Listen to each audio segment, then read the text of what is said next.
Chris Pope is here with us from Hyperscape from Ubisoft. So, Chris, how you guys doing over there? How's everything so far?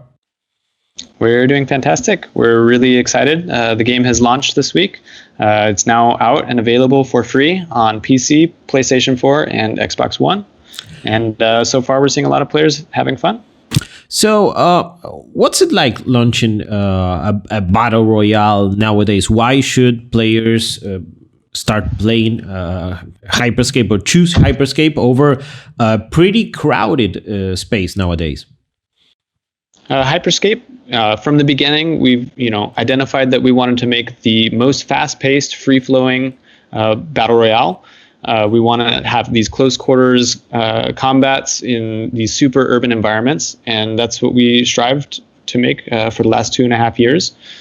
So the first is like Neo Arcadia. It's this fully urban environment that you're seeing. It's our city that we can have 100 players just exploring, scavenging the buildings, and engaging in these rooftop to rooftop fights, rooftop to street fights.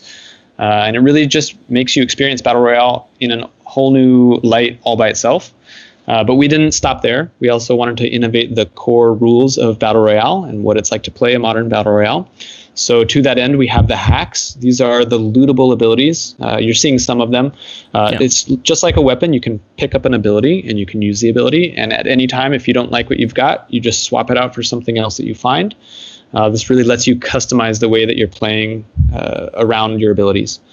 We have things like the fusion system. It's how you upgrade your equipment just by grabbing a second copy. We have the sector decay system. It's how we close down the world without a circle. The buildings are actually kind of dissolving out from under you. And that makes you really rethink the way that you want to cross the city in a battle royale. So there's a revive. Go ahead. No. You chose all these additions to the genre. No, you developed, like you said, different ways to approach a battle royale. How hard is it to start thinking new ideas when players maybe don't like change that much? They have a formula, they are comfortable with it, they know, okay, 100 players drop on an island, there's a circle, it closes a certain way, games feel a certain way, and they are really used to it.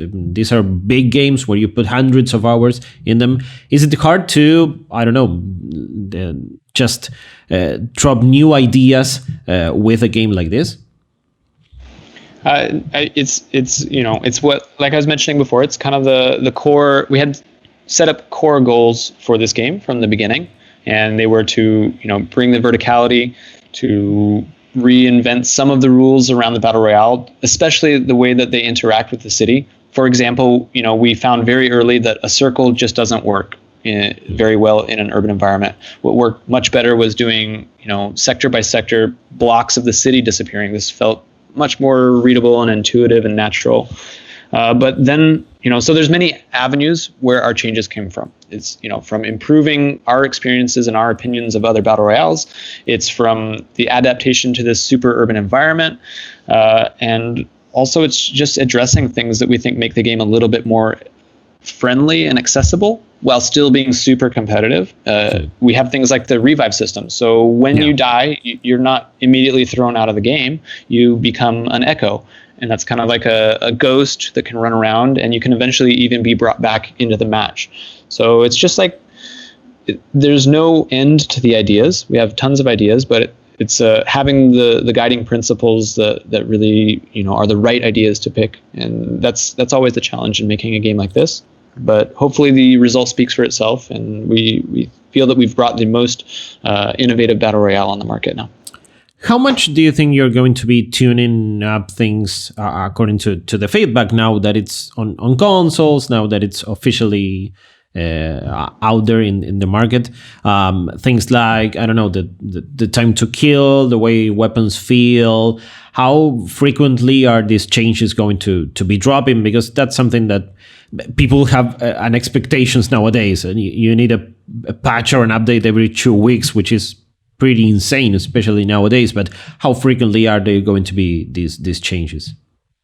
I certainly can't comment on the exact frequency of things. What I can say is the game has been out since Tuesday, so about 3 days now, and we're seeing a lot of very positive reaction to the game. We're also seeing questions on the game on the console.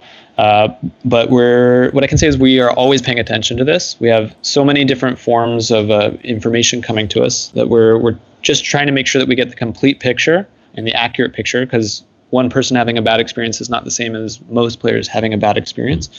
And so, it's really just about finding the right correct picture of all of the information, and that's how we do all of our balancing, whether it's on PC or console. But I can also say that absolutely the consoles, they're a unique machine. They're not exactly the same as the PC by any means, but it's our absolute goal and our promise to deliver a game that's fantastic on both of these platforms, and that's what we're invested in. What are the biggest challenges while developing a free-to-play battle royale nowadays? What's the hardest thing to get right? I think it depends who you ask. So I work on the game modes. So, this is where I have my nose all day long. I think it's hard to, find the new idea that nobody's ever tried for a limited time game mode, for example. Yeah. But no, it's also one of the things that I think is great about Ubisoft. We have so many creative people, especially here in Montreal. There's so many different teams and projects. You never have to look very far to get an idea. But, I don't know if that answers it. I can speak personally what I think is the hardest. Yeah. You've gone for a style of gameplay that feels like an arena shooter of the old days, sort of like a Quake 3 arena type of gameplay. Was something that you guys went for on purpose? Is something that you were...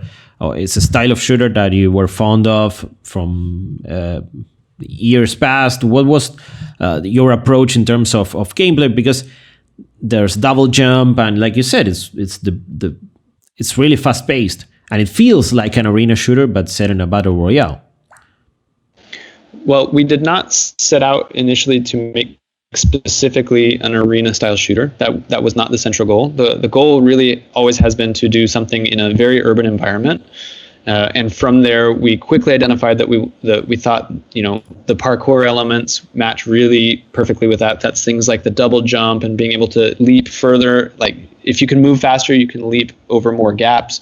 So naturally, like a cycle just starts, and we very quickly identified the urban verticality, and that linked up perfectly with a very fast-paced game. So it is a very fast-paced game, which may share a lot of characteristics with arena shooters, but the goal really went hand in hand, making something fast-paced with the urban environment. Well, last question, Chris. Thank you again very much for doing this with us. What's next for Hyperscape? What can players expect? Is there going to be... you've just launched the game. There's the first season is taking place, but what can they expect in the near future or in the roadmap? Yeah, so today the game is available for free on PC, PlayStation 4, and Xbox One. So we certainly invite everybody to try it today, right now. If you can't play, the game is also, it's been designed from the ground up to be as fun to watch as it is to stream. And to that end, we have the Crowncast extension that lets viewers interact with the streamers. Yeah. So you can do things like voting on the things that are going on. If you play and view, you can actually be making progress on your battle pass when you're watching Twitch streams. So we're kind of trying to blur the lines between viewing and gaming. But for the future, every 7 to 8 weeks we have new seasons dropping, and even within each season there's going to be new game modes unlocking. So expect a constant stream of new game modes, new weapons, new hacks, new characters, story developments, changes in the world, new battle passes, new challenges. Like the game is live now, and we continue to evolve it over time to make it the best battle royale it can be. Okay. Well, Chris, thank you very much. Have a nice day and congratulations. Thank you, Guillermo. Okay. Bye. See you.